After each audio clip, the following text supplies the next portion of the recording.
Lisa তখন লিয়াংয়ের দিকে তাকিয়ে জিজ্ঞেস করে, আমার বেডরুম কোনটা? আমি আমার বেডরুমে যেতে চাই। লিয়াং তাকে বলে, যে বেডরুম থেকে তুমি এসেছো সেটা তোমারই বেডরুম। এই কথা শুনে লিসা চলে যায়। এরপর লিয়াং ভাবতে থাকে ও অন্য কারোর মতো ব্যবহার করছে। এরপর সে তার পিছনে পিছনে যায়। লিসা তখন লিয়াংকে জিজ্ঞেস করে, তুমি আমার পিছনে কেন আসছো?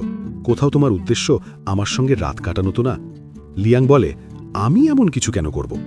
লিসা তখন মনে মনে ভাবতে থাকে, আমার মাস্টার বলেছিল সব পুরুষ মিথ্যাবাদী হয়, তাদের কথায় বিশ্বাস করা উচিত না। এরপর সে নিজের প্রশংসা করতে থাকে, আমি খুব সুন্দর, তাই সে আমার পেছনে আসছে। যদি তুমি আমাকে আক্রমণ করতে চাও তাহলে আমি ঘুমানোর আগে তোমার আক্রমণ করা উচিত, কিন্তু আমি ঘুমানোর আগে তুমি আমাকে ভালোবাসার ওষুধ কেন দিয়ে দিচ্ছ না, যাতে আমি গভীর ঘুমের ভেতরে থাকি? তার এই সব কথা শুনে লিয়াং খানিকটা ঘাবড়ে যায়। তখন সে পিছনে যেতে যেতে একটা পুতুলের সঙ্গে ধাক্কা খায়। এরপর তারা দুজনেই আলাদা পথে চলে যায়। পরের দৃশ্যে আমরা দেখি লিয়াং বিছানায় শুয়ে ভাবছে, আমি লিসার মনের কথাগুলো শুনতে পারছিলাম কিভাবে? আসলে কি ওর বলা কথাগুলো গুরুত্বপূর্ণ? এই সব ভাবতে ভাবতে সে ঘুমিয়ে পড়ে। পরের দিন সকালে অনেক শব্দ শুনে লিয়াংয়ের ঘুম ভেঙে যায়, কারণ তার বিছানার পাশে একটা হাঁস এসে ডাকাডাকি করছিল।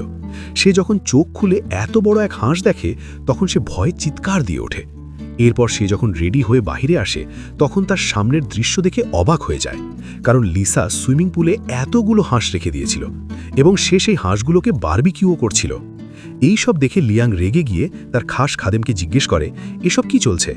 আমার সুইমিং পুলে এত হাঁস কোথা থেকে এসেছে? লিসা তখন লিয়াংকে বলে, এত বড় পুকুর অনেকদিন ধরে শুকনো পড়েছিল, তাই আমি কিছু হাঁস এখানে রাখলাম, তাতে কি হয়েছে? লিয়াং তখন ক্ষিপ্ত হয়ে তাকে বলে, প্রথম কথা, এটা কোনো পুকুর না। দ্বিতীয়ত, তুমি এর দাম জানো না যে এই সুইমিং পুলটা কত মূল্যবান।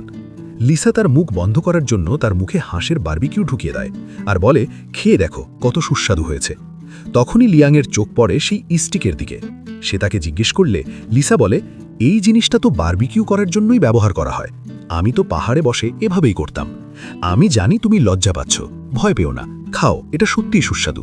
তার কথাবার্তা শুনে লিয়াংয়ের তো কান্না পাইছিল তার এত দামি অ্যান্টিক দিয়ে বারবিকিউ করার কারণে। তখন সে রেগে গিয়ে নির্দেশ দেয়, এই সবাইকে বাইরে পাঠাও, আর এদেরকে আমি যেন আর এখানে না দেখি। তাদের নির্দেশ দিয়ে সে সেই বারবিকিউ টেস্ট করে দেখে। লিসা তখন লিয়াংকে অনুরোধ করছিল যেন সে সেই লোকদেরকে সেখান থেকে বের করে না দেয়, কিন্তু কেউই তার কথা শুনে না, সবাই বাইরে চলে যায়।